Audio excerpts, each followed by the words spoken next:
Et donc, si tout le monde pouvait se faire coacher professionnellement, ça serait certainement un positif pour le monde et ça aiderait beaucoup de gens. Donc, comme j'ai quelques compétences, en effet, entrepreneuriales, quelques compétences dans le domaine de la tech, et que par contre, d'un point de vue coaching, j'étais pile dans ce que j'aimais faire et ce pourquoi je suis a priori très bon, je me suis dit, pourquoi pas proposer une nouvelle approche qui, en fait, fait converger toutes ces compétences que j'ai pour pouvoir le proposer à beaucoup plus de monde. Bonjour à toutes et à tous. Bienvenue dans ce nouvel épisode d'Innovation Leaders, le podcast qui donne la parole aux leaders de la tech et d'innovation. Vous retrouverez toutes les ressources citées dans ce podcast sur notre site innovationleaders.live. Pour être sûr de ne rater aucun épisode, pensez à vous abonner sur votre plateforme de podcast préférée. Allez, installez-vous confortablement et bonne écoute. Je vais vous emmener dans un monde que j'ai envie de creuser depuis longtemps, l'univers du coaching. Le coaching est un terme qu'on entend beaucoup ces derniers temps, un univers perso qui attise pas mal ma curiosité. Je pensais au départ à un phénomène de mode, composé de psy amateurs qui s'improvisent coach, on en voit de plus en plus, et qui cherchent à nous vendre du rêve dans des phases où on se sent faible ou fragile peut-être.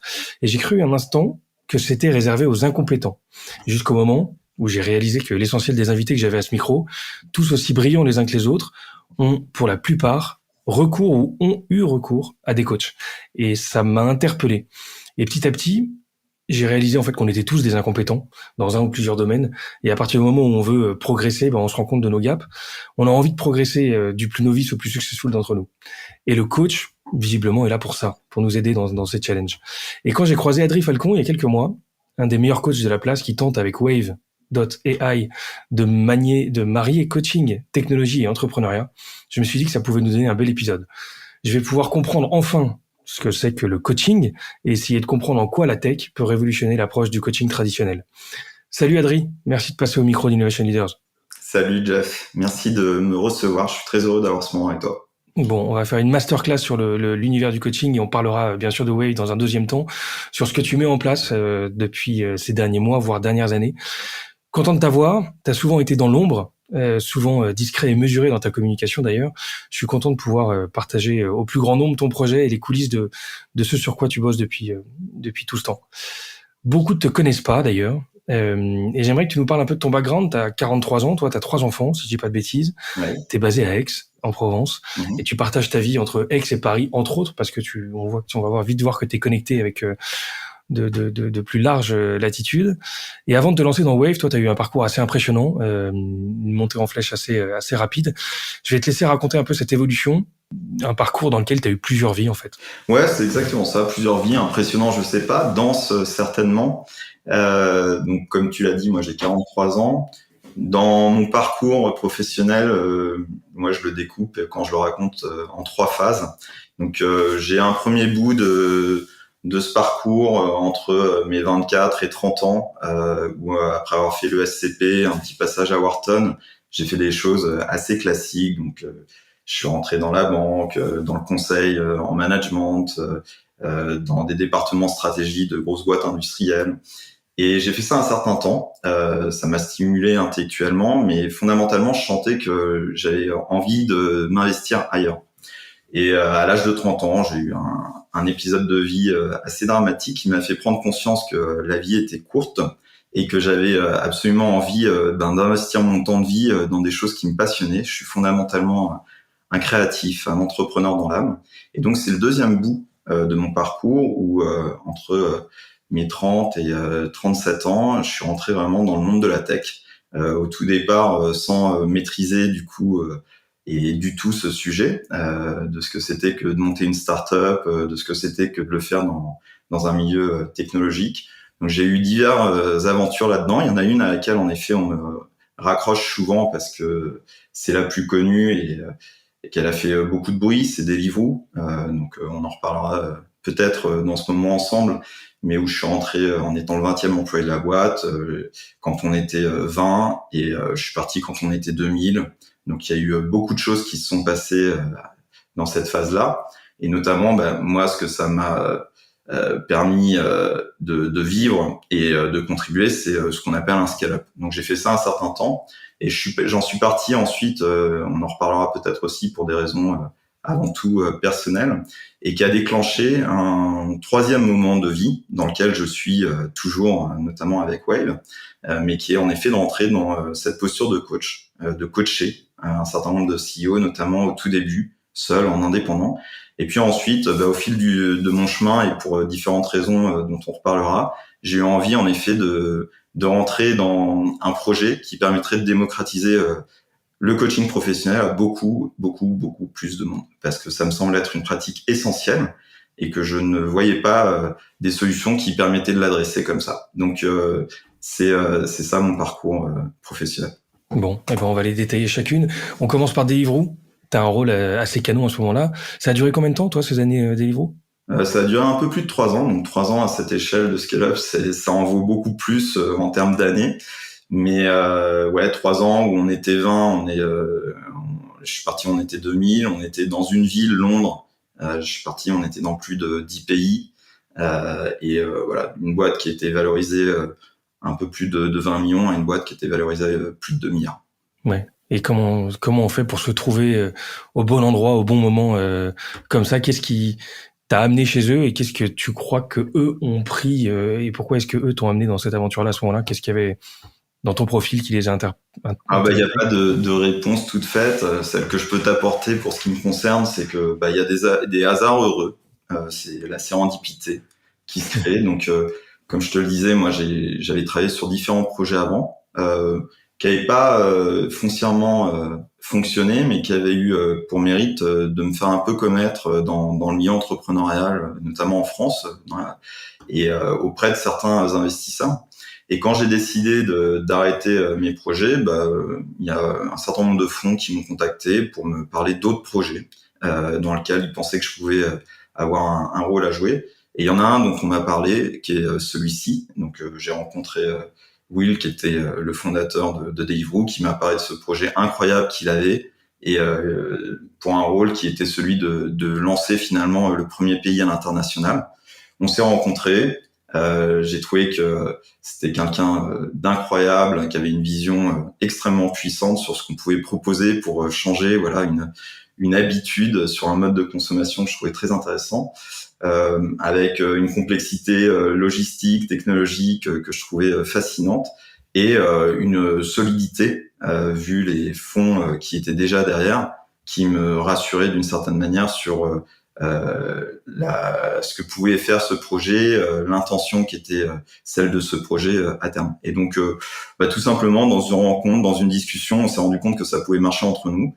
Et puis, après, les choses, c'est pas parce que tu les dis, c'est parce que tu les fais. Donc, tout simplement, en commençant à travailler ensemble, il y a certaines choses que j'ai dû déclencher d'une certaine manière qui font que j'ai eu ce rôle qui a grandi au sein de cette entreprise. Est-ce que les années qui suivent, qui vont être très marquées par le coaching et par du coup la prise de recul un peu sur toi, sur le monde pro, ce passage chez Deliveroo t'a orienté indirectement sur des thématiques managériales, organisationnelles que t'as appréhendées et qui t'ont donné envie de les creuser après? Il y a eu des learning forts là-dessus? Absolument, mais c'est même l'essentiel, j'ai envie de dire, parce que quand tu rentres dans une boîte comme Deliveroo, t'inventes rien en fait. Surtout à mon niveau, il y a un modèle qui est là, qui est existant. Ton rôle, c'est quand tu lances un pays international, c'est de le répliquer à l'identique. Donc, dans ce rôle, à cette étape, mon rôle n'était pas d'inventer, il était d'exécuter. Mais comment t'exécutes bien? T'exécutes bien parce qu'à un moment donné, t'arrives à embarquer une équipe. Et donc, en fait, c'était avant tout un rôle de leader, mais surtout dans une posture, sans le savoir à l'époque, et c'était sans mettre ce mot-là, mais qui était déjà finalement une posture de coach. C'est-à-dire comment je fais pour organiser une équipe et faire en sorte que les talents qui font partie de cette équipe, en fait, se déploient au maximum de ce qu'ils peuvent. Et en effet, avec une dynamique qui est très particulière à ce genre d'entreprise, parce que quand ça va très très vite, il y a beaucoup de choses qui peuvent se passer, et donc c'est exactement ce que j'ai fait, c'est-à-dire d'être dans une posture finalement de coach interne pour faire en sorte que ceux qui étaient en charge, notamment des problématiques opérationnelles, puissent déployer le maximum de ce qu'ils avaient à déployer à cette époque pour Deliveroo, quoi. Ok. Ça a duré 3 ans, c'était malgré tout assez rapide. Pourquoi est-ce que ces années s'arrêtent? Pourquoi cette Alors, expérience? il y a deux raisons très simples. La première, c'est une raison personnelle qui fait que je ne pouvais pas et ne voulais pas rester. Tu l'as dit, j'ai 43 ans, j'ai 3 enfants. Et donc j'avais déjà 2 enfants à l'époque, mais surtout j'ai un petit garçon qui est très lourdement handicapé. Et donc à un moment donné, il y a un choix de vie que j'ai dû opérer parce que je pouvais pas continuer à ce rythme-là, c'est-à-dire travailler quasiment 7 jours sur 7, beaucoup, voyager énormément et tenir en fait ce qui était mes essentiels dans ma vie personnelle. Et donc à un moment donné, ça ne matchait plus. Donc j'ai décidé de partir pour cette raison-là. Puis il y avait aussi une raison qui était que j'avais pas envie de rester euh, parce que j'avais une envie professionnelle qui était différente. Et donc justement ce besoin moi que j'ai et ce qui m'a toujours animé, ça a été d'être tourné vers les gens, de faire en sorte que ceux qui travaillaient avec moi, pour qui je travaillais ou qui travaillaient pour moi, soient au maximum de leurs compétences, au maximum de leur développement. Et donc, encore une fois, ça, c'était une posture de coach. Et donc, sans le savoir, mais en ayant toujours cette envie d'être beaucoup plus tourné vers l'humain, j'avais envie d'investir ce sujet d'une autre manière. Et donc, de me tourner vers un moment de vie, notamment professionnel, très, très différent, pour finalement mettre mon talent, ma compétence, au service des gens et d'une manière très très différente. Et donc c'est comme ça que le coaching et ma posture de coach s'est naturellement déclenché. Et t'as eu un break après ces années Deliveroo où parce que c'est pas évident de ralentir le rythme après ces années un peu folles. Où t'as enchaîné avec quelle rapidité sur ce nouveau job? Ouais, bon, moi je suis un passionné. Donc quand t'es passionné par ce que tu fais, la notion de temps, elle disparaît finalement. La notion d'effort, elle disparaît. Donc j'ai pas vraiment eu besoin de faire un break. Les choses se sont enclenchées, articulées d'une manière très très naturelle. Et où si tu veux, après être parti, j'ai pris du temps, oui, pour réfléchir à ce que je voulais, pour remettre le cadre personnel et familial dans le bon sens, comme j'en avais besoin, comme je le souhaitais. Mais en même temps, très rapidement, finalement, un certain nombre de gens qui me connaissaient de cette époque, notamment des fonds, sont venus me chercher et m'ont demandé si je pouvais aider un certain nombre de CEO, de cofondateurs dans lesquels ils avaient investi, et sans que ça soit très clairement défini. Est-ce que c'était une posture de mentoring, de conseiller, de coach? Le terme de coach n'était pas du tout employé, soit mentionné. Donc c'était juste au départ, de manière très naturelle, une demande, compte tenu du parcours que j'avais eu et de ce que les gens connaissaient de ce parcours, pour aider un certain nombre de personnes. Et ça, si tu veux, ça m'a pas demandé de faire un break, ça m'a pas demandé un effort particulier. Ça s'est fait très naturellement, progressivement, et au point d'en arriver en effet à en faire un métier à part entière et à m'investir d'une autre manière, notamment dans le projet web. T'avais déjà été coaché jusqu'ici? Ouais, bien sûr, j'ai eu cette chance. C'est pas une chance que tout le monde peut avoir, mais si tu veux, moi j'ai toujours baigné déjà dans ce milieu du développement personnel et professionnel, parce que ma mère est psy, mon père était coach, coach professionnel, pas de formation, mais le devenait. Donc c'est quelque chose déjà dans lequel j'ai toujours baigné, tu vois, l'introspection, le fait de prendre du temps pour se demander où on en est, vers quoi on veut aller, faire des choses qui ont du sens en fait. Donc ça, c'est un premier élément, tu vois, ça fait vraiment partie de mon ADN. Puis ensuite, j'ai eu la chance, notamment dans la première partie de la vie professionnelle que je t'ai mentionné tout à l'heure, hein, quand j'étais en banque, en conseil, d'avoir en effet un coach professionnel live. Et ça m'a énormément aidé et c'est une pratique que j'ai répliquée. C'est-à-dire que dans les 15 ans qu'on suivit, j'ai continué à investir pour moi dans cette pratique-là. Donc j'ai eu un coach professionnel, j'ai fait aussi je trouve que c'est très sain de le faire, une thérapie personnelle. Et tout ça, en fait, si tu veux, c'est agencé et m'a nourri. Et fait partie aussi de ce que j'ai pu en faire dans ma propre pratique de coach. Mais tu peux pas raisonnablement avoir une posture de coach sans toi-même l'avoir été, quoi, sans toi-même avoir été coaché. J'imagine. Et c'est marrant parce que on va en parler un peu, mais il y a le coaching que tu présentes qui arrive un peu naturellement et qui est presque plus un partage d'expérience. Mais toi, t'as quand même pris le sujet assez vite au sérieux, au point de te faire diplômer à l'INSEAD. Donc, à quel moment tu passes d'une démarche un peu peut-être artisanale, basée sur la bonne volonté, à un truc que tu prends au sérieux en te disant il y a peut-être plus que il y a peut-être besoin de formaliser les choses et d'amener un peu de méthode et de théorie à tout ça. Alors, c'est une très bonne question. Je vais essayer d'être court dans ma réponse.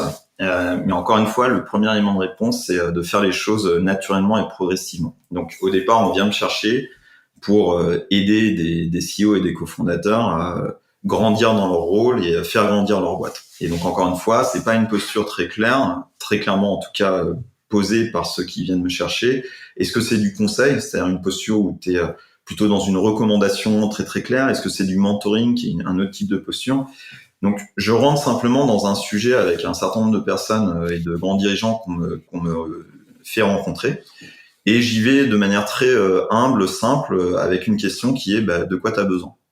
Et si tu veux, il y a au départ, dans les besoins qui sont exprimés, très souvent, il y a une problématique qui revient, qui est celle de dire moi, j'aimerais bien savoir comment on fait ça. Et en fait, je suis très vite sorti de cette posture, qui est une posture plutôt assez unidirectionnelle, où on leur expliquerait ce qu'on peut faire. C'est une pratique qui est très très bonne, mais c'est pas ce que moi j'avais envie de faire. Et je suis sorti de cette posture en disant mais moi c'est pas moi qui vais te dire comment on va faire. Par contre, je peux te poser des bonnes questions et des questions orientées compte tenu de l'expérience que j'ai, pour que tu trouves toi-même tes propres réponses. Et ça, en fait, c'est le début d'une posture de coach. Donc j'ai commencé à le faire avec ma propre manière de faire, mais en effet, comme je suis sérieux sur le sujet et que mon intention, ça a toujours été de faire le maximum de ce que je pouvais pour aider ceux que j'accompagnais, il y a un moment donné, je me suis rendu compte que c'était une posture de coaching et donc je m'y suis formé. Et donc c'est là où j'ai décidé d'aller à l'INSEAD pour tout simplement continuer en tant qu'indépendant, l'indépendant que j'étais à l'époque, à agrémenter le meilleur des deux mondes, à savoir le monde du coaching tel qu'il existe aujourd'hui et d'apprendre ce que c'est, parce que tu peux pas bien le faire si tu pars pas de ce métier qui est ancestral en fait et qui est extrêmement riche et dense, sans t'y former. Et en même temps, de commencer, parce que les gens que j'accompagnais avaient un ADN très très particulier, notamment des CEO de startups, de CIA, B, C, enfin, et d'y agréger, de l'enrichir de choses que je pensais être nécessaires. Par exemple, de la data. Par exemple, un peu plus de méthodologie. Par exemple, un process, notamment de discussion, un peu plus structuré que ce qui existait à l'époque. Et donc, en fait, ça s'est fait vraiment très naturellement. J'ai commencé par pratiquer. Je me suis très vite rendu compte que la posture et la pratique que j'avais, c'était celle d'un coach. Donc, je me suis formé. Et en me formant, il y a petit à petit un certain nombre de choses qui ont convergé et qui m'ont fait définir ma propre pratique. T'as été combien de temps coach à ton compte, j'ai envie de dire?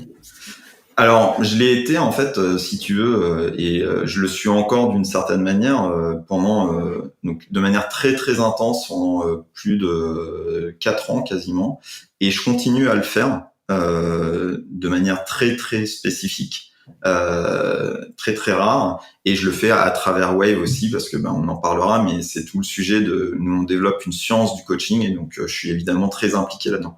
Donc en tant qu'indépendant, en 1-1, avec un certain nombre de CEO qui étaient en Europe, aux US, je l'ai fait quasiment pendant 4 ans à temps plein. Tu peux nous donner quelques chiffres un peu qu'on mesure, parce que on parlait d'artisanal tout à l'heure, mais c'était quand même, t'étais quand même monté à un niveau de production quasi industrielle, parce que t'as coaché un paquet de monde. Tu peux nous donner un peu quelques chiffres qu'on se rende compte de l'activité que t'as réussi à générer pendant ces années-là? Ouais, alors je peux t'en donner peut-être 3 chiffres, mais c'était pas industriel, c'était toujours très très qualitatif. Mais encore une fois, quand je m'engage dans quelque chose, je m'y engage à fond. Et donc en effet, j'ai coaché un peu plus de 200 CEO.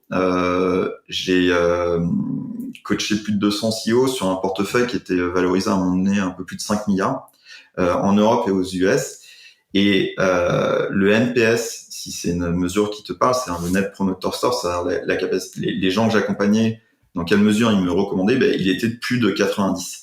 Et en fait, ce que ça veut dire, c'est que pour que tu arrives, vu l'exigence des personnes que tu accompagnes en face de toi, à avoir cette régularité et cette constance, c'est-à-dire qu'en effet, j'ai beaucoup travaillé derrière, pas simplement en live avec mes clients, mais en parallèle, en amont, en aval, pour justement poser des concepts, des méthodos, une approche qui ne pouvaient pas sortir comme ça du chapeau. Donc, par la pratique et par une pratique intense, avec toutes ces personnes que je t'ai citées, enfin ce nombre que je t'ai cité, c'est là où en effet ça m'a demandé beaucoup d'heures de travail.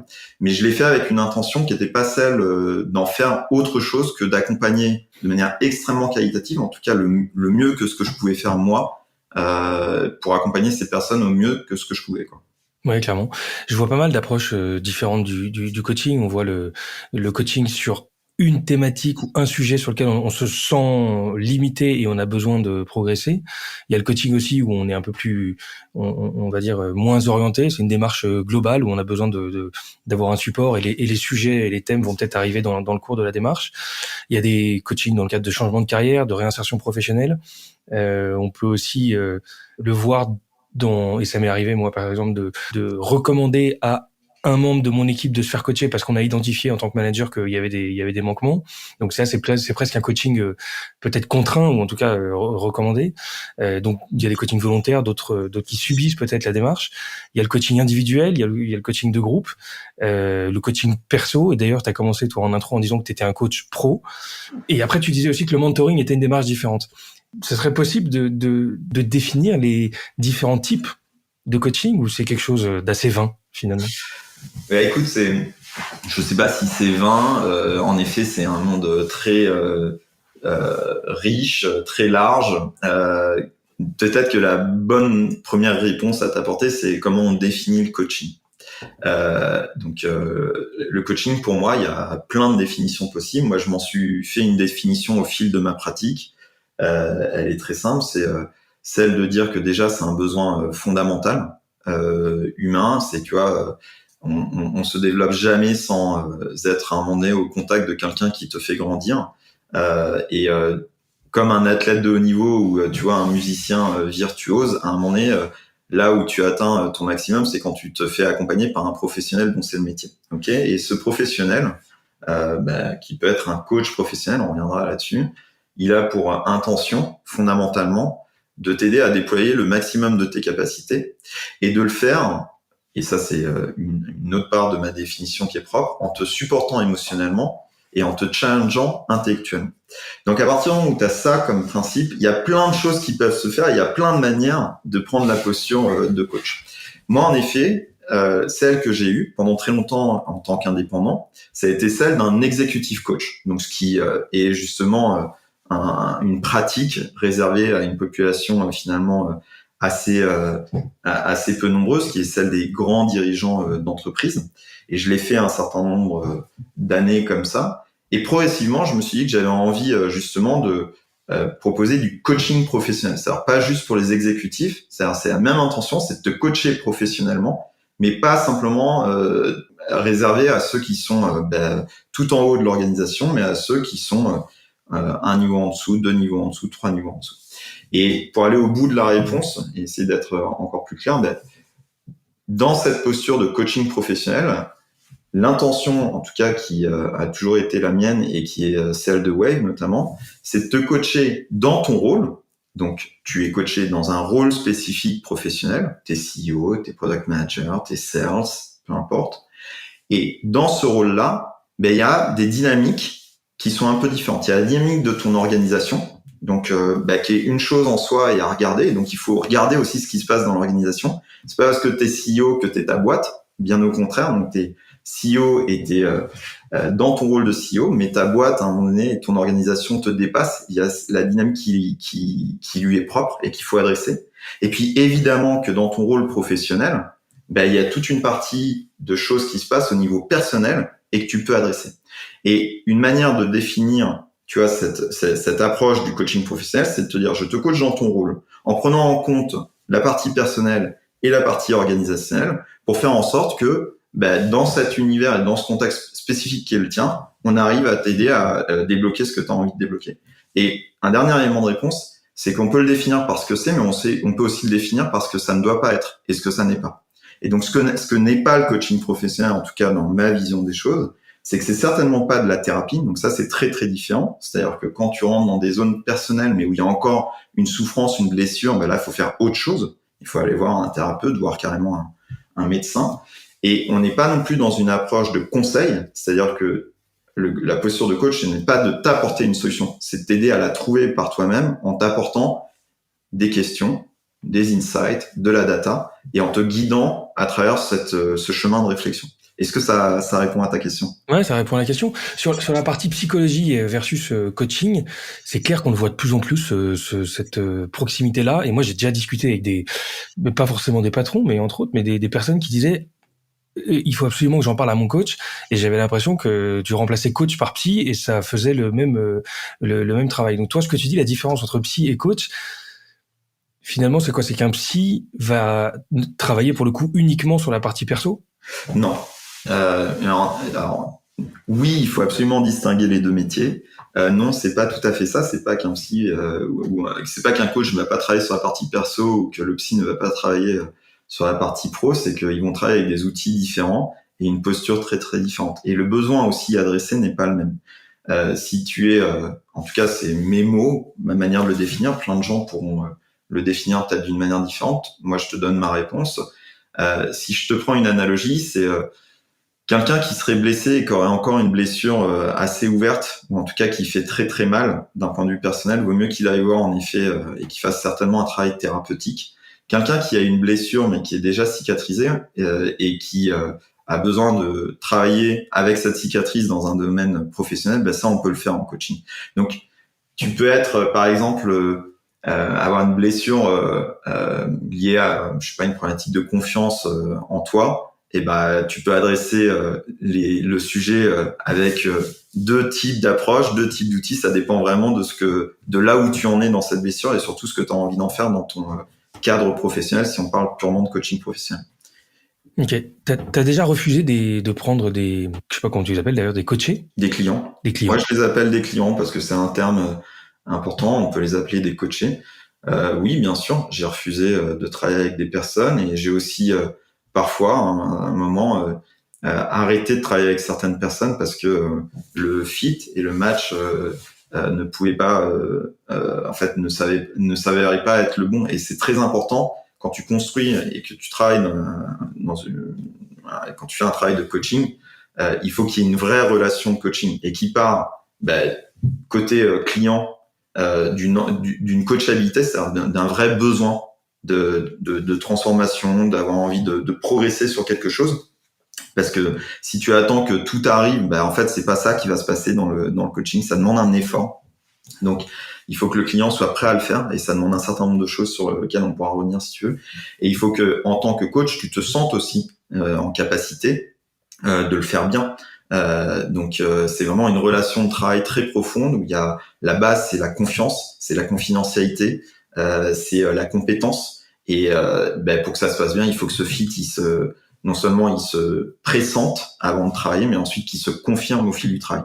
Et à un moment donné, la responsabilité d'un coach, selon moi, c'est aussi de savoir dire stop si jamais ça ne s'avère pas être la bonne dynamique. En revanche, ça peut prendre un peu de temps pour dire stop, et moi, ça m'arrive très, très rarement, parce que le travail d'un coach, c'est justement de t'aider à dépasser ces difficultés-là. Donc, c'est jamais noir ou blanc, mais il y a un certain nombre, d'étapes à franchir ensemble pour s'assurer que, ça va pouvoir bien se faire, et ensuite se confirmer que c'est en train de bien se faire.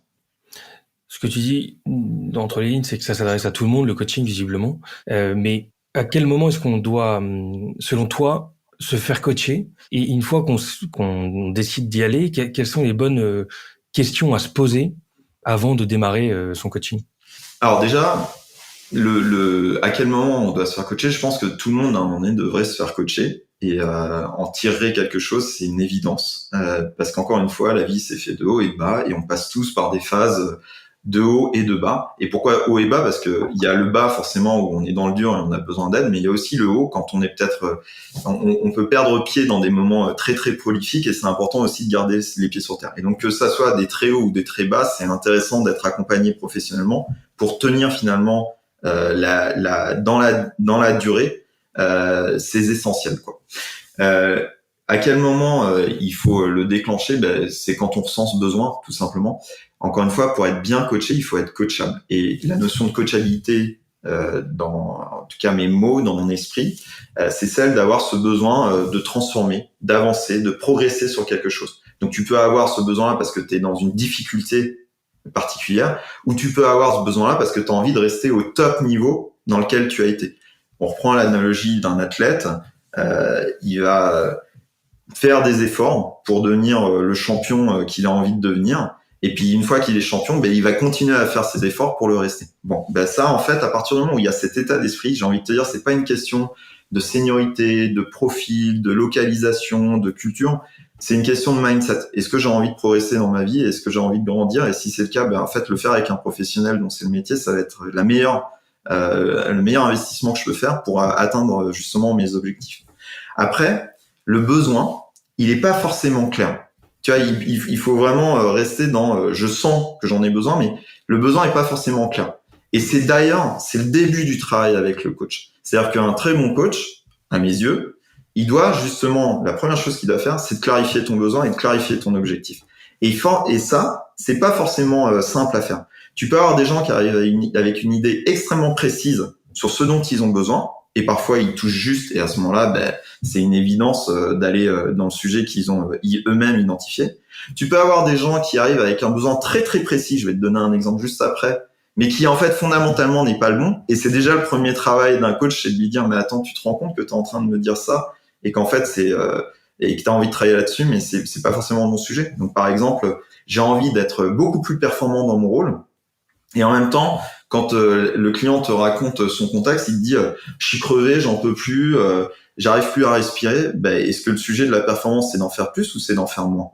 Et donc tu vois, c'est très important d'arriver aussi à bien définir le besoin du client. Donc tu peux avoir une idée préconçue sur ce dont tu as besoin, et en fait te rendre compte dans le début du travail du coach, avec le coach, que ce besoin il n'est pas tout à fait le même que ce que tu avais imaginé.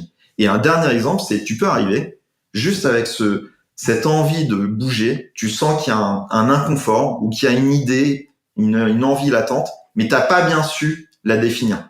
Et donc, dans ce cadre-là, le premier travail que tu vas faire avec ton coach, c'est justement, mais c'est quoi finalement ton besoin? Qu'est-ce qui est fondamental pour toi? Et ça, c'est quelque chose que tu peux pas faire bien tout seul.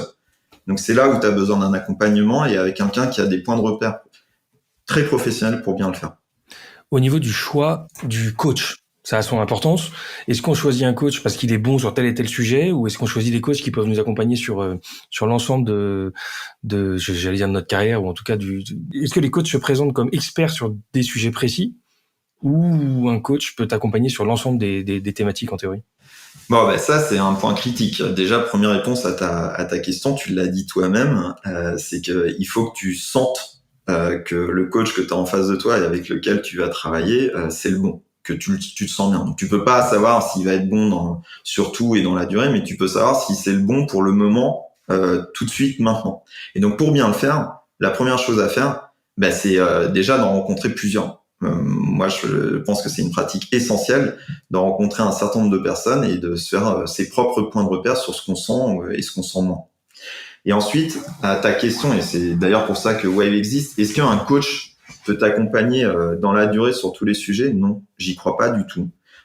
C'est d'ailleurs une des raisons pour laquelle Wave a émergé dans mon esprit et qu'on fait ce qu'on fait aujourd'hui, parce que ces limites-là que je vais te redonner, c'est des limites auxquelles même moi-même je me suis confronté dans ma pratique. Donc un coach, il a ses limites de disponibilité. Il est pas là tout le temps, alors que toi en tant que client, t'en as vraiment besoin au moment où t'en as besoin. Un coach, il a ses limites de compétences. Il est pas omniscient, ou en tout cas ceux qui le diraient se tromperaient, et faudrait faire très très attention. Tu peux pas tout savoir sur tout. Donc à un moment donné, forcément, tu vas passer par des sujets et tu vas avoir besoin de gens qui ont des compétences différentes.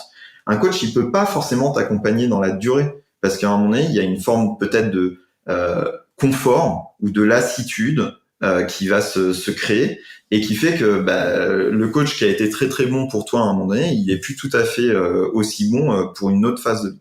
Donc je pense que ce qui est très important, c'est plus de s'engager dans une démarche où le coaching de manière continue, ça veut pas dire de manière continuellement intense, sans pause. Ça veut dire dans une approche où vraiment tu peux le faire comme un accompagnement qui s'inscrit dans la durée, c'est essentiel.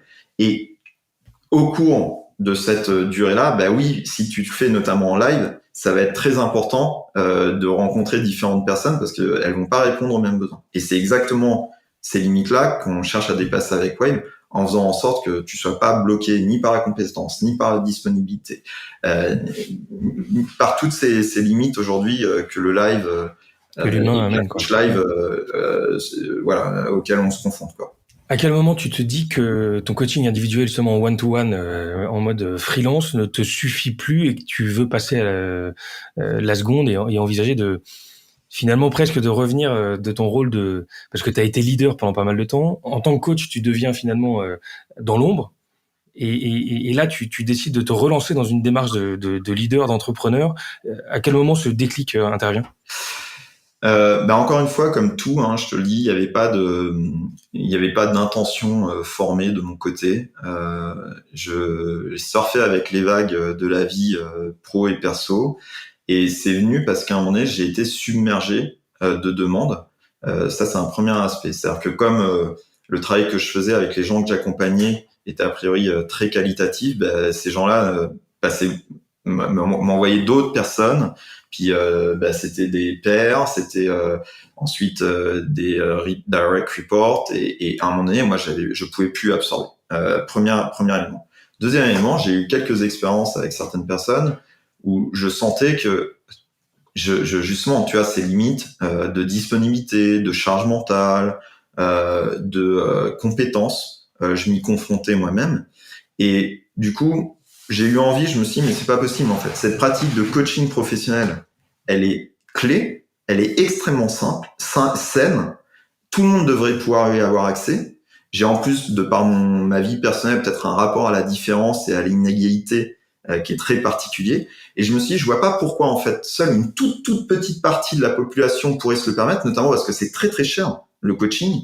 Et alors que cette pratique serait extrêmement saine. Et donc, si tout le monde pouvait se faire coacher professionnellement, ça serait certainement un positif pour le monde et ça aiderait beaucoup de gens. Donc, comme j'ai quelques compétences, en effet, entrepreneuriales, quelques compétences dans le domaine de la tech, et que par contre, d'un point de vue coaching, j'étais pile dans ce que j'aimais faire et ce pourquoi je suis a priori très bon, je me suis dit, pourquoi pas proposer une nouvelle approche qui, en fait, fait converger toutes ces compétences que j'ai pour pouvoir le proposer à beaucoup plus de monde. Et c'est comme ça que c'est venu naturellement.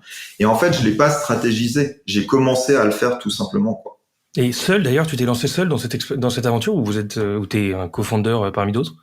Alors, je l'ai fait seul pendant très très longtemps. J'ai bootstrappé les choses. Donc, tu vois, j'avais un JDoc, un Typeform, j'avais mes petits Excel, j'avais mes propres présentations Keynote, et j'ai fait ça très longtemps tout seul. Et en effet, quand j'ai commencé à basculer dans l'élément tech, je suis pas un tech et je suis pas compétent pour créer des technologies avancées, complexes. Je me suis associé à un premier cofondateur technique avec qui finalement les chemins se sont séparés parce qu'on s'est rendu compte qu'on n'avait pas la même intention, vision des choses sur le sujet et manière de travailler, ce qui arrive très souvent. Mais j'ai continué à construire une équipe en effet autour de ce projet pour pouvoir faire en sorte qu'on puisse avec Wave démocratiser l'accès au coaching professionnel. Et donc oui, maintenant j'ai une équipe, une petite équipe qui est faite à la fois de gens qui sont des spécialistes du coaching et d'ingénieurs qui sont spécialisés dans tout un tas de tech assez avancés. Je vous prends 10 secondes pour vous dire que ce podcast vous est proposé par Equiden. Equiden, c'est la start-up qui vous accompagne dans vos projets tech, product, data et engineering et qui repense l'approche des ESN traditionnels. En 2 ans, cette société de conseil compte plus de 130 personnes et s'est déployée dans 6 pays. Pour en savoir plus et pour participer à l'aventure, suivez-nous sur LinkedIn ou sur equiden.com, E2KIDEN. Bonne écoute! Quelle est la vision de Wave ? Parce qu'on en parle beaucoup, tu parles de démocratiser le coaching professionnel. Concrètement, si tu devais présenter Wave, quelle est la vision de cette plateforme ?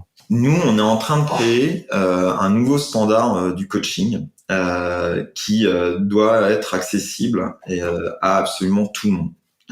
Donc c'est vraiment qui dit standard dit que ça doit permettre à tout le monde d'y accéder, mais ça veut pas dire que ça va être suffisant pour tout le monde. Donc l'idée c'est pas de remplacer le live coaching auquel je crois beaucoup. T'as mentionné, tu vois, le coaching de groupe, le coaching live, tout ça c'est des super pratiques. Simplement l'idée c'est d'apporter un complément qui n'existe pas aujourd'hui et qui permet justement à tout le monde d'avoir une base de coaching très qualitative qu'il peut, il ou elle, s'approprier et se l'approprier dans la durée. Donc, le coaching de Wave, c'est d'avoir ton propre, ta propre intelligence de coaching, vraiment celle qui te correspond sur mesure.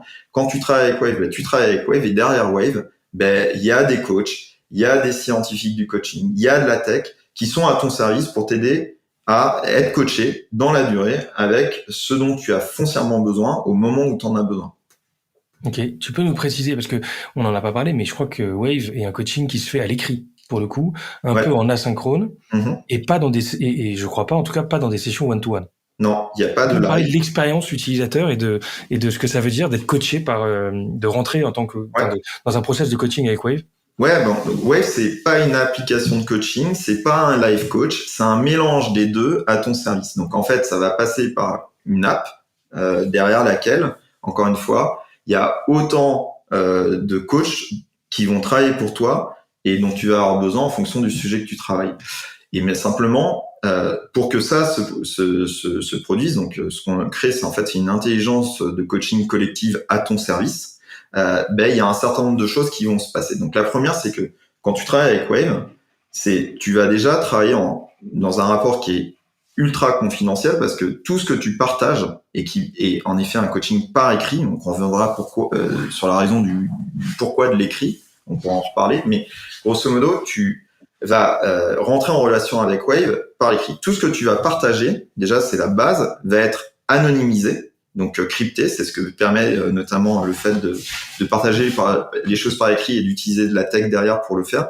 Mais c'est que ton nom, ton prénom, le nom de ta boîte, les noms des gens que tu vas mentionner vont être automatiquement cryptés. Ce qui fait que toi, en tant que client, tu es le seul à avoir la connaissance de ce que tu es en train de partager et tu préserves ton jardin secret. En revanche, nous, ce que ça nous permet de faire derrière Wave, c'est de te coacher en étant plusieurs cerveaux et pas juste un seul cerveau de coach, mais une multitude de cerveaux de coach à ton service. Ce qui fait que ton histoire, tes cas vont passer peut-être dans les mains de 5, 10 personnes en fonction justement de l'objectif qui est le tien, mais sans que ces gens-là connaissent ton jardin secret parce qu'ils connaissent pas ton prénom. Donc l'expérience ensuite, c'est quoi ? Tu vas rentrer avec Wave, tu vas déjà commencer par poser un objectif. Pour poser un bon objectif et pour savoir où on veut aller, il faut déjà savoir où on en est. Donc, il y a une première petite évaluation de ton contexte pro, perso, organisationnel, qui va te permettre de prendre conscience de là où tu en es. Je suis stressé à cause de ça, je me rends compte que je suis incompétent sur tel sujet, je me rends compte que j'ai pas confiance là-dessus, je me rends compte que j'ai un problème d'interaction avec un tel. Peu importe, tu vas prendre conscience de ton contexte et tu vas en définir un objectif. Cet objectif, Wave va te feedbacker dessus en fonction de ce que tu as partagé, pour que vous puissiez vous assurer que vous êtes sur quelque chose qui a du sens, qui est atteignable aussi, et vous allez, grosso modo, contractualiser ensemble sur le fait que, ok, on a un objectif clair, on sait d'où on part, on sait où on veut aller, et donc on va pouvoir commencer à travailler là-dessus. Donc ensuite, travailler là-dessus avec Wave, c'est de mettre en place une routine. Donc chaque semaine, à un moment, tu définis, ça peut être le mardi à 10h30, le vendredi à 6h du matin, ça dépend de ce qui est bon pour toi, c'est toi qui décides. Tu vas avoir une session de coaching qui t'est préparée par Wave et les gens qui travaillent derrière Wave pour toi et qui va te faire rentrer dans une méthode qu'on appelle le RIDE.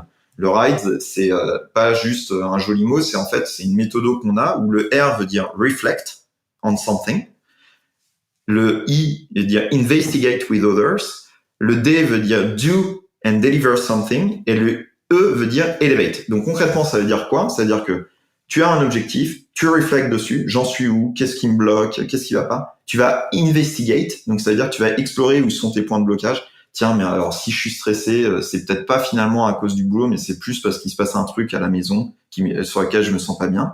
Tu vas do and deliver something, ça c'est très important dans l'approche qu'on a. On pense qu'on est ce qu'on dit, mais on est surtout ce qu'on fait. Donc Wave va te mettre en action et te proposer un exercice, une expérience, quelque chose à faire, une production. Donc, t'es stressé, qu'est-ce que ça serait, par exemple, de tester une certaine méthode. Par exemple, t'es dans un problème de communication on va te dire, tiens, t'as du mal à communiquer en groupe parce que dans une réunion d'équipe, je sais pas, tu prends tout le temps la parole. Qu'est-ce que ça serait pendant 2 heures de te taire complètement et d'observer à quel point, dans quel état ça te met. Et donc en fait, c'est ça du coaching. Donc tu vas faire des choses et en fonction de ce que tu vas vivre, de ce que tu vas expérimenter, il y a des choses qui vont se passer et on va te demander de prendre du recul, elevate. Et donc tu vas faire ça en boucle continue chaque semaine à l'intensité que tu veux. Donc il y a cette session, mais ensuite il y a autant d'interactions que tu veux tout au long de la semaine. Et progressivement, tu vas voir comment tu progresses, tu vas visualiser ça parce qu'on le dataifie, donc tu vas avoir tes courbes de progression, on va aller chercher du feedback à l'extérieur. Et puis à un moment donné, tu vas atteindre ton objectif. Et quand tu l'as atteint, on va recommencer. Qu'est-ce que c'est le prochain objectif? Qu'est-ce que tu veux? Alors pour certains, ça va être ok, là j'ai vachement bien travaillé, j'ai envie de faire une pause. Ok, on fait une pause. Ou pour d'autres, ça va être j'ai tout de suite envie d'enchaîner sur autre chose parce que j'ai réalisé lors de mon précédent objectif que j'en avais un autre qui était encore plus important.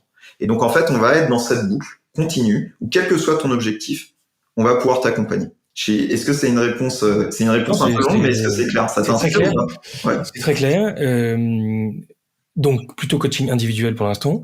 Ça m'intéresse de comprendre la place de la tech dans tout ça, parce que je me posais la question, est-ce que Wave fait intervenir des coachs qui existent vraiment, ou est-ce que c'est finalement un ensemble d'éléments automatisés, et voilà, quelle est la part de l'humain derrière et de la tech.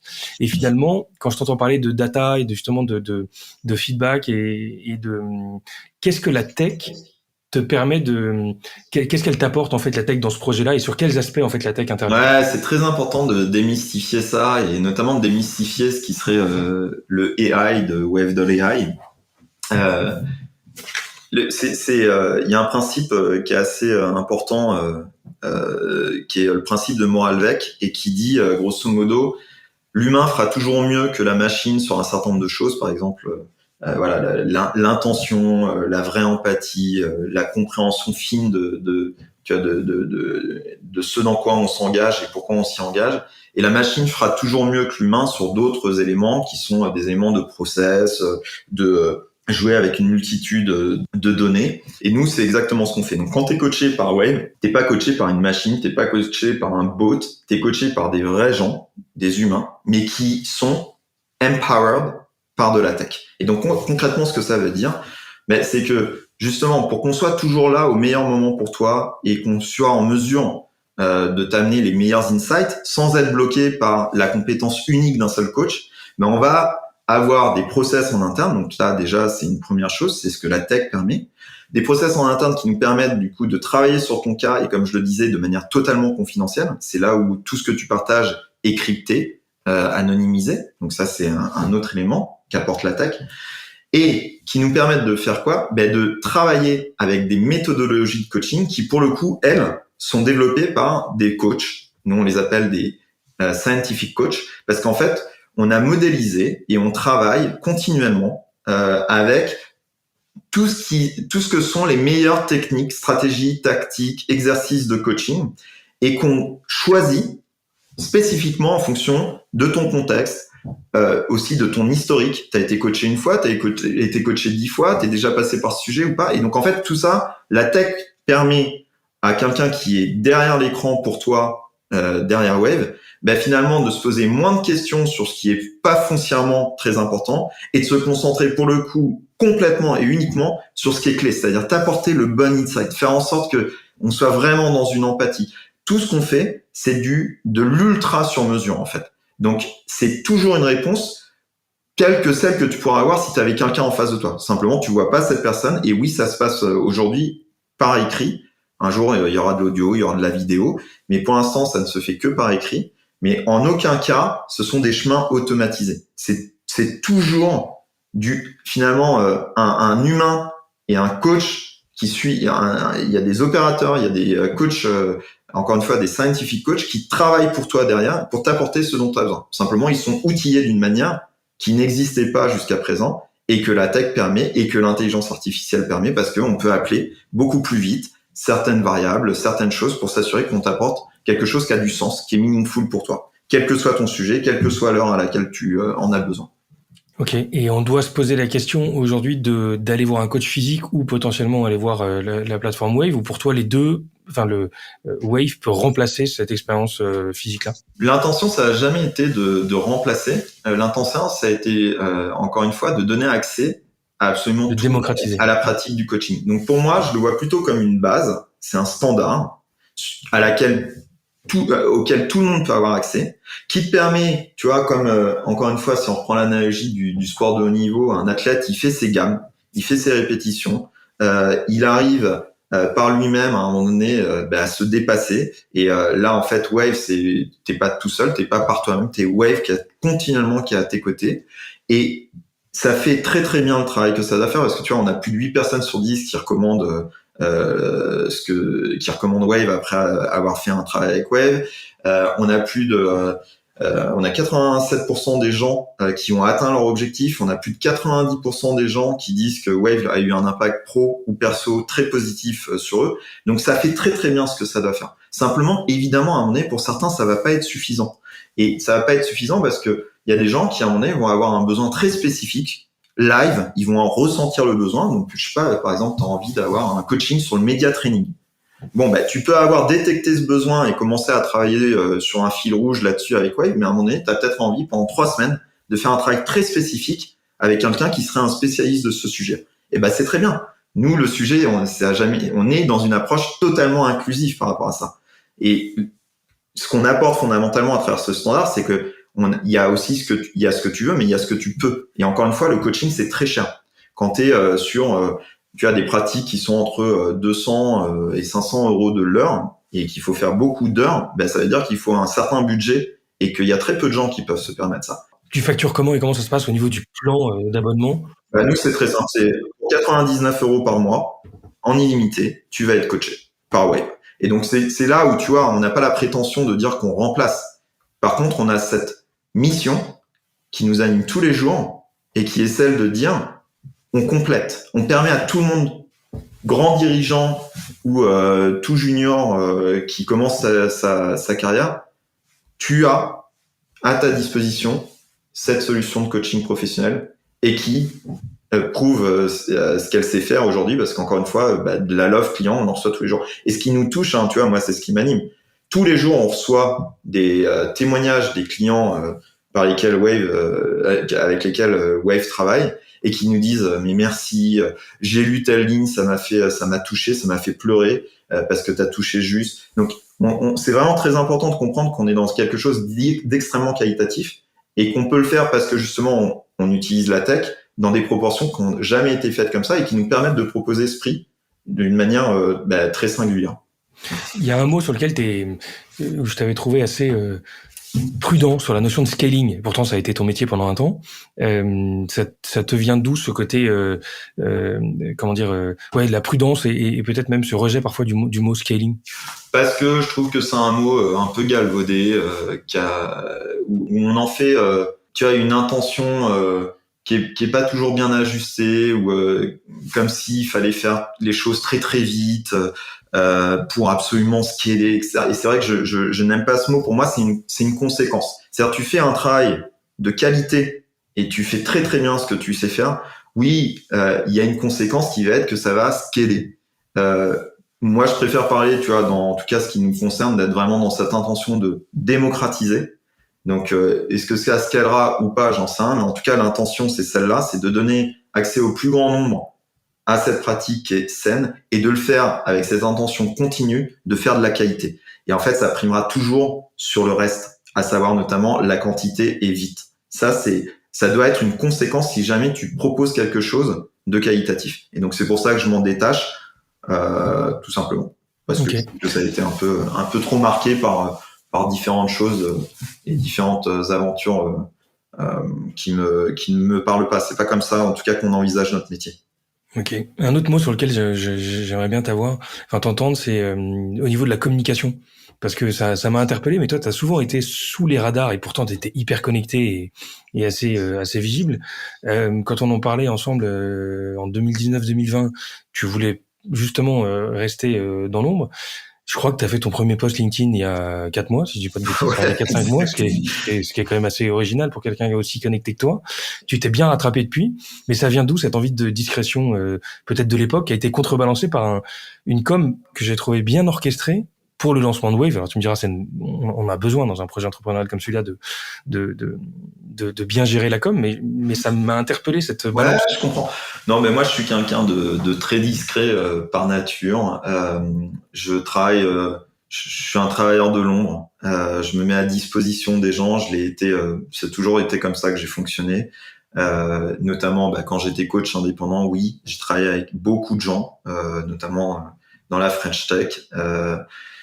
Ils se reconnaîtront s'ils écoutent, mais j'ai jamais eu besoin et notamment envie de dire quoi que ce soit parce que mon sujet c'est pas de briller, c'est de faire briller les autres et ça m'intéresse pas en fait. Encore une fois, tu vois, parler pour parler, c'est quelque chose qui j'ai pas une envie de le faire. Par contre, faire les choses, ça c'est vraiment ce qui m'anime dans la vie. Et donc j'ai toujours eu cette posture où j'ai pas cherché et je ne cherche pas à communiquer.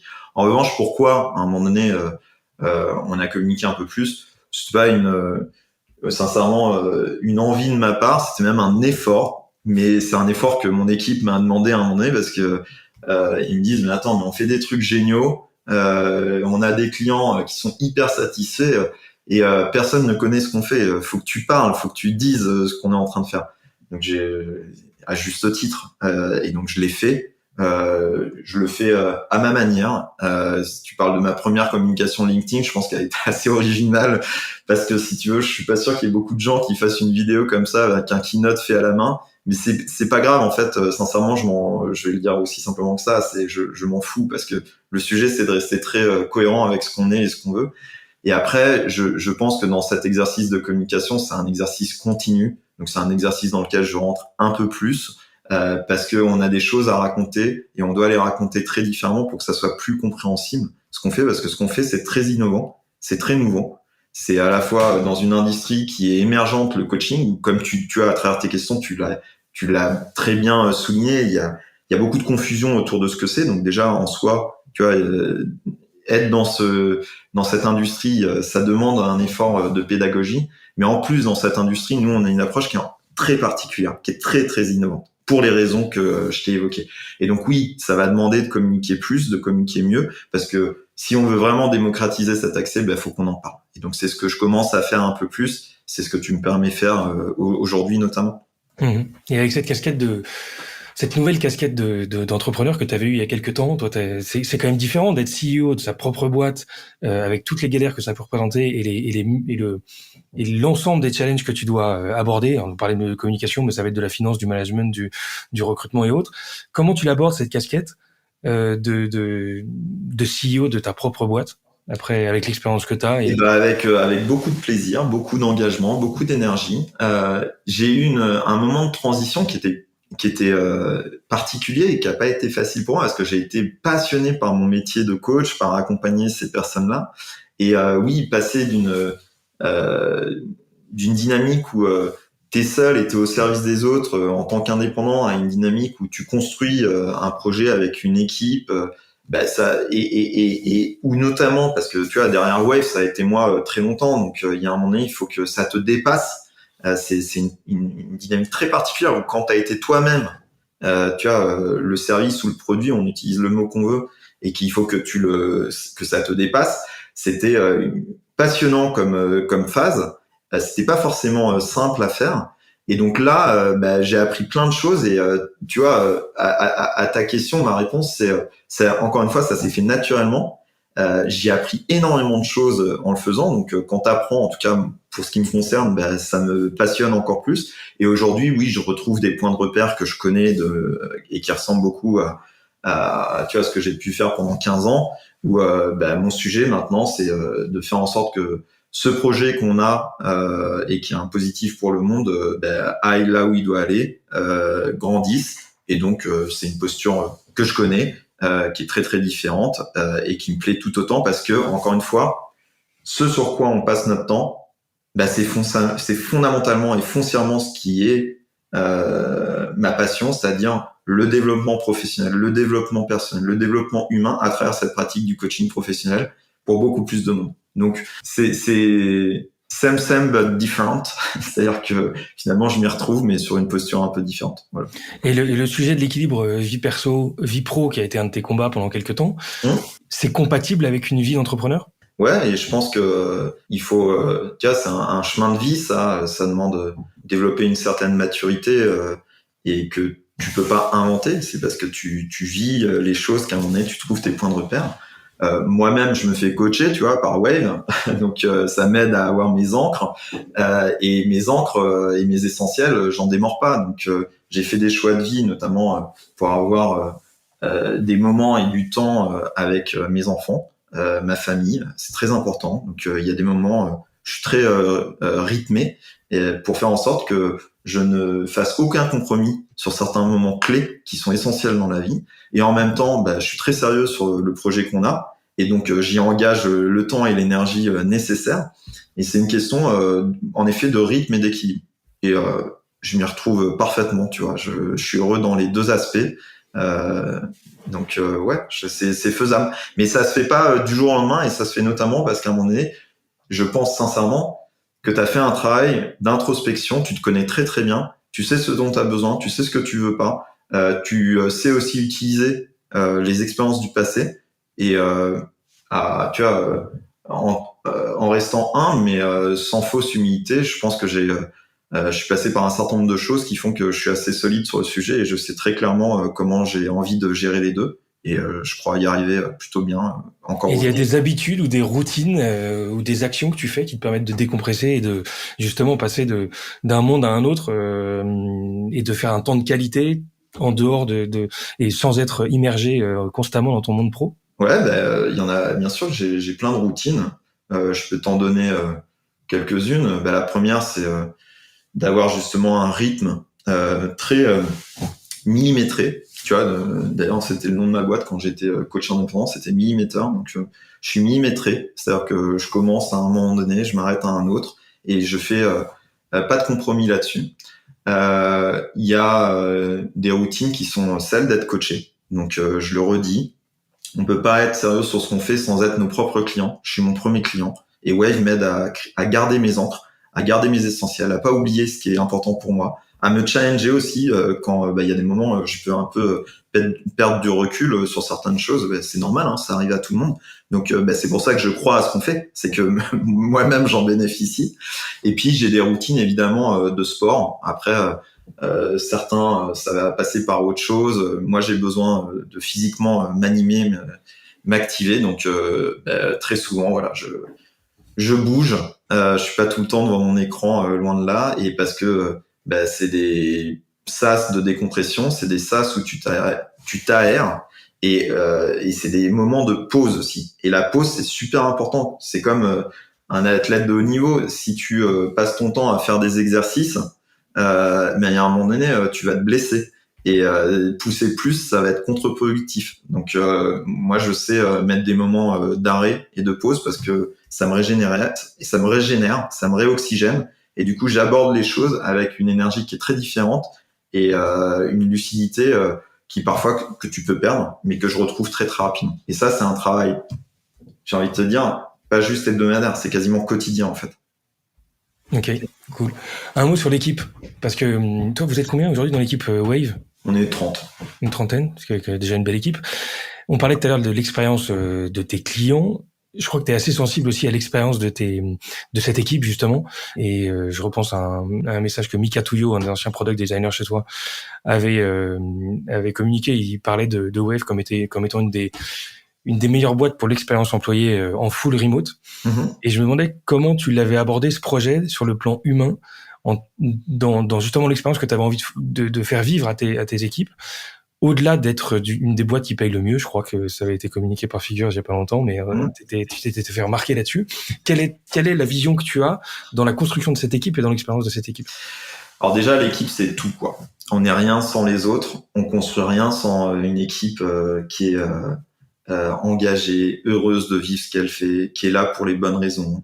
Donc ouais, je suis très très attentif à ça et ça a toujours été le cas. Et évidemment que on construit ce projet collectivement, quoi. Ça se traduit comment? La première chose, c'est d'avoir une vision très très claire sur ce qu'on veut faire, donc démocratiser le coaching professionnel. Ça, c'est le point le plus extrême. Où est-ce qu'on veut aller en 2050?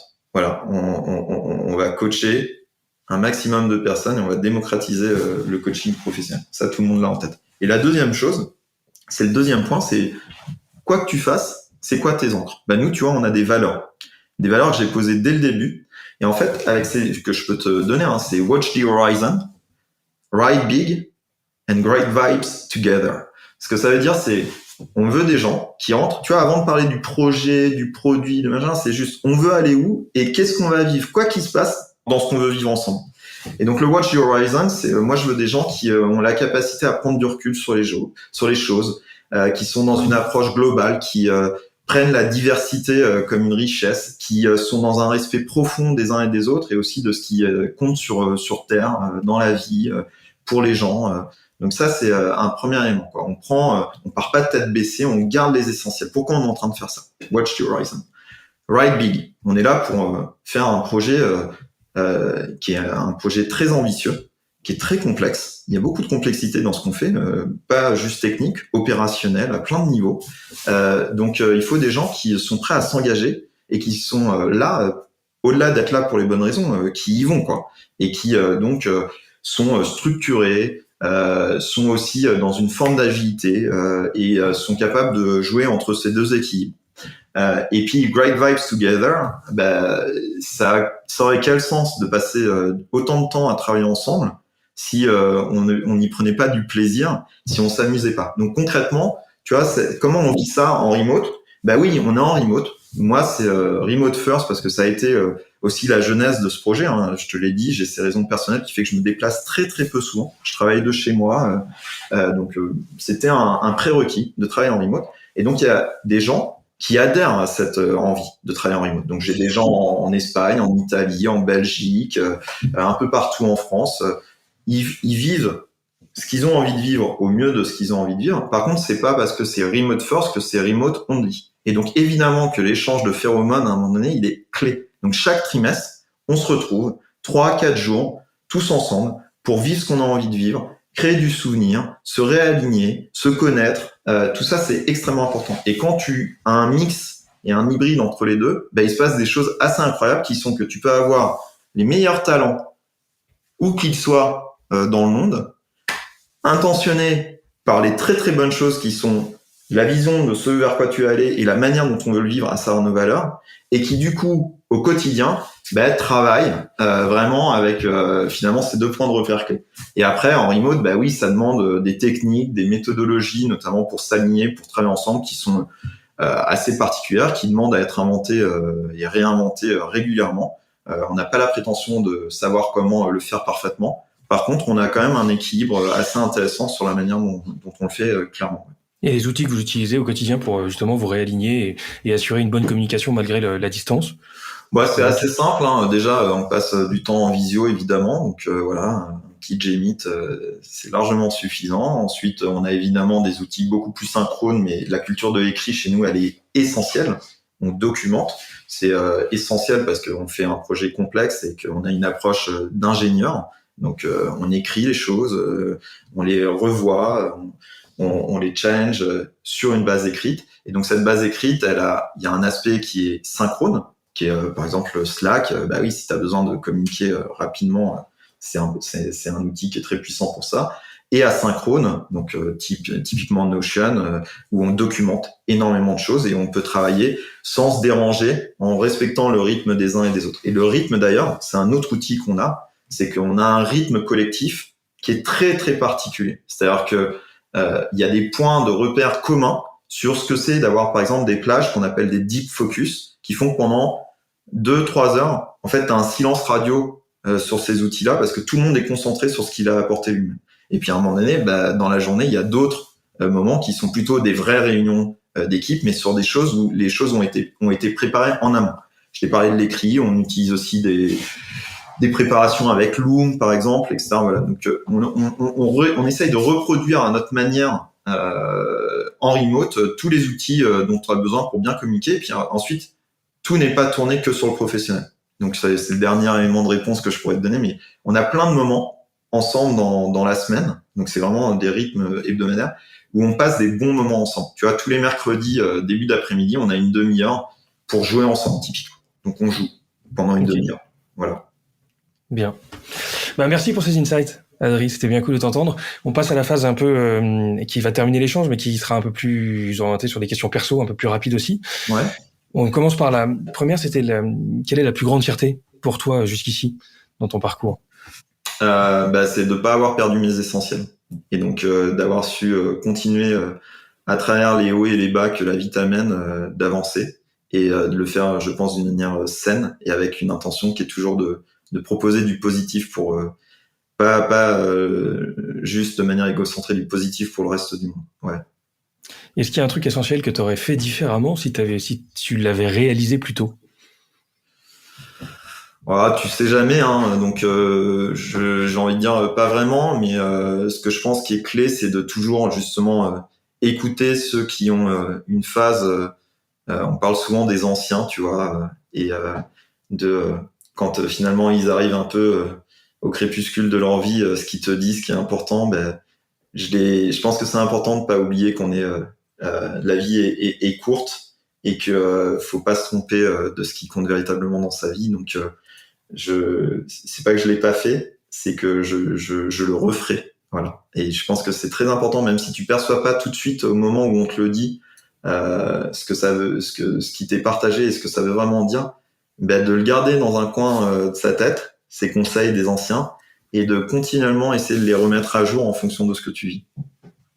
Est-ce qu'il y a une boîte qui t'inspire particulièrement en ce moment, dans son exécution, dans sa vision peut-être? Franchement, c'est une question trop difficile parce que je pense qu'il y a des projets absolument incroyables sur tellement de sujets à plein de niveaux. Donc non, j'ai plus envie de te répondre. Il y en a aucune et quasiment toutes.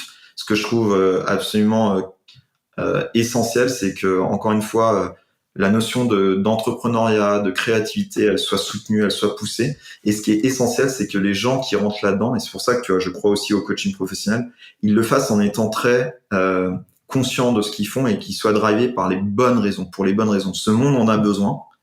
On vit dans un monde qui est quand même très challengé, que ce soit au niveau écologique, économique, où les points de repère vont changer. Et ça va être absolument critique qu'on ait des thoughtful leaders. Et je pense que tout le monde peut être thoughtful. Et donc, si tout le monde se pose un peu plus les bonnes questions maintenant sur pourquoi il est en train de faire les choses, quelle est la véritable intention, qu'est-ce qui l'anime vraiment, et c'est ce à quoi sert le coaching professionnel notamment, et on a cette force. Et moi, je suis un ultra positif et enthousiaste du genre humain. Et cette force du genre humain, ça va être de dépasser ces difficultés. Donc, aucune boîte, toutes, à partir du moment où elles se posent les bonnes questions maintenant, et notamment les leaders qui drivent ces boîtes se posent les bonnes questions tout de suite en faisant un travail sur eux. En parlant de leaders, t'en as croisé un paquet. Est-ce qu'il y en a certains qui t'ont marqué, des rencontres qui t'ont marqué dans la vie et que tu pourrais partager? Ah, écoute, là c'est pareil, sans nommer qui que ce soit, parce que oui, il y a énormément de gens qui m'ont inspiré. Qu'est-ce qu'un leader? C'est ça la question que j'ai envie de t'envoyer. Et un leader, c'est pas forcément un leader d'une boîte et d'une industrie. Il y en a plein. Il y a aussi ceux que j'ai pas rencontrés, mais que j'ai rencontrés indirectement à travers des lectures, des vidéos. Et puis il y a des leaders de vie, tu vois, qui sont des gens totalement inconnus et qui pourtant sont extraordinaires parce que à l'échelle de ce qu'ils font au quotidien, ils apportent énormément au genre humain. Et donc, je pourrais te citer personne parce que ils sont trop nombreux. Et la question, c'est quoi être un vrai leader? Et il y a les leaders, c'est ceux qui, sont des gens inspirants. Et il y en a beaucoup qui m'inspirent. Donc, tu retournes mes questions sous forme de questions. Donc, je vois là l'âme du coach qui prend le dessus. C'est pas pour te détourner. C'est vraiment, tu vois, c'est vraiment authentiquement ce que je peux te répondre là. Mais très bien. Est-ce qu'il y a des outils, on en a parlé un peu des outils, mais est-ce qu'il y a des apps, des outils au quotidien qui t'aident à être plus productif, toi? Mon agenda. Ça, c'est critique pour moi. Je te parlais de rythme tout à l'heure. C'est une matière vivante, c'est-à-dire qu'elle vit tous les jours, toutes les semaines, mais elle a ses points de repère. C'est-à-dire que j'ai tout le temps, je suis très, très, très calé parce qu'encore une fois, tes journées font 24 heures. C'est hyper important de dormir, tu vois, ça fait partie des outils aussi, dormir, c'est hyper important. C'est hyper important d'avoir des sas de décompression. Et donc en fait, moi je cale tout parce que si tu veux tirer le maximum de ta journée, en tout cas c'est comme ça que je le vois, ben c'est important d'être structuré dans cette journée. Et donc mon agenda, il est absolument clé, c'est une encre pour que je puisse vivre professionnellement et personnellement ce que j'ai envie de vivre. Donc tu te mets des contraintes et tu construis autour de tes contraintes. C'est pas des contraintes, je me mets un cadre qui me permet d'avoir la liberté dans ce cadre. Donc par exemple, je sais que là, je vais avoir un moment d'échange avec toi et juste derrière, je vais avoir un moment de travail très particulier sur une problématique. Ça va commencer à un certain moment, ça va se terminer à un certain moment. J'ai des petits buffers entre. Je vais rentrer dans ce cadre en étant pleinement présent et en me concentrant pile là-dessus et en effet en suivant ensuite ma cadence. Et cette cadence, évidemment, il y a des aléas dans tes journées, dans ta vie, dans ton quotidien qui font que tu le réajustes, mais au moins tu le fais consciemment. Je subis jamais le temps en fait. En dehors de Wave d'ailleurs qui doit se transformer en app, est-ce qu'il y a une app dans ton tel que tu recommanderais à tout le monde d'avoir? Et ben écoute, ça va pas être très Original. Je sais pas si c'est original ou pas, mais en fait, si tu veux, moi j'utilise en parallèle de Wave, j'utilise Note pour me marquer tous les matins des petites pensées positives pour moi-même. Voilà, donc Okay. voilà, c'est pas très forward thinking peut-être, mais tu vois, par exemple la notion d'écrit, et je te parle de notes sur mon téléphone, mais en fait tu vois, je t'en montre un autre, c'est juste j'ai un carnet. J'aime bien l'aspect manuscrit dans un monde digital. Je trouve que c'est important de retrouver aussi un peu de contact physique avec un crayon et un papier, donc tu vois, c'est peut-être celui que je te partagerai là. Bon, carnet. bien. Est-ce qu'il y a une personne dans le monde de la tech ou de l'innovation ou de l'entrepreneuriat même que tu me recommanderais d'avoir à ce micro, qui a un parcours qui mérite d'être partagé à un plus grand nombre? Écoute, il y a là aussi, il y a plein de gens. Tu vois, j'ai plein de noms qui me viennent en tête. Moi, je trouve, je pense à lui là, pour une raison très particulière qui lui appartient, mais Firmin Zocchetto de PayFit.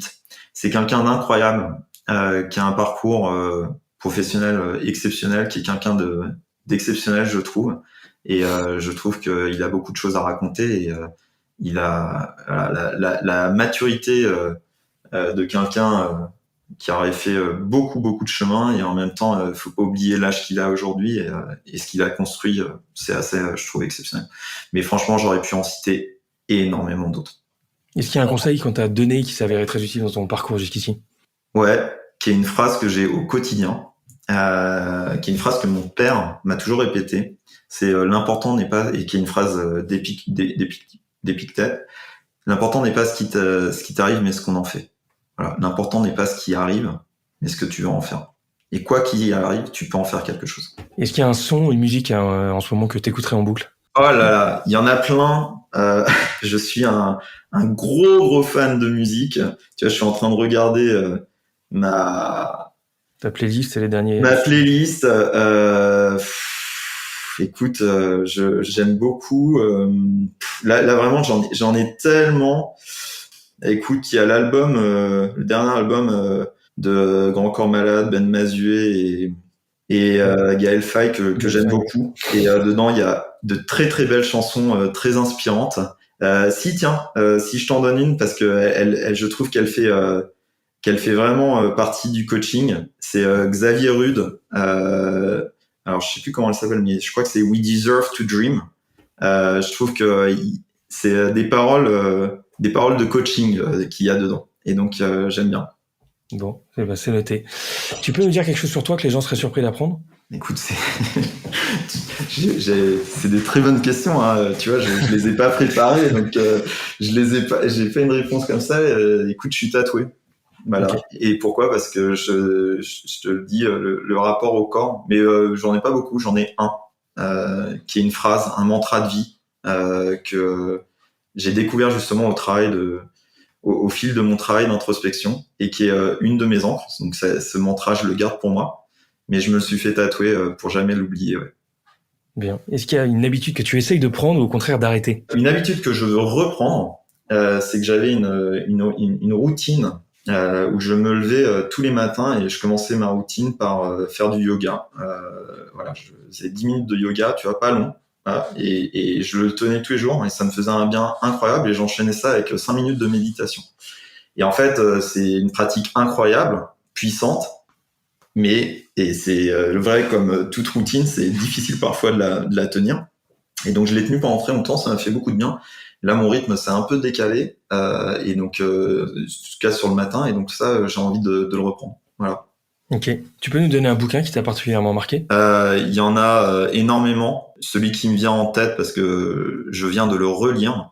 Voilà, il n'est pas forcément toujours facile à lire, mais ça s'appelle Surfer la vie de Joël de Ronet, qui est quelqu'un d'incroyable pour ceux qui connaissent pas. Donc, il y a un monsieur qui a beaucoup d'expérience de vie, qui était quelqu'un qui a amené le surf notamment en France, qui a été un grand champion du surf, mais surtout qui a travaillé aussi au MIT et qui explique et qui fait une analogie entre ce que c'est ce que le surf est et ce que la vie est finalement, et avec une approche qui est à la fois très légère et en même temps très très scientifique. Et je trouve ce bouquin passionnant. Si tu devais donner un conseil à quelqu'un qui a envie d'avoir le même parcours que toi, ça serait lequel ? Ça serait ride your wave, c'est-à-dire prends les choses, tu sais pourquoi tu y vas, tu sais là où tu veux aller, mais tu peux pas savoir tout à l'avance. Donc prends le mouvement comme il vient, vas-y, et puis de toute façon ça va pas être une seule vague.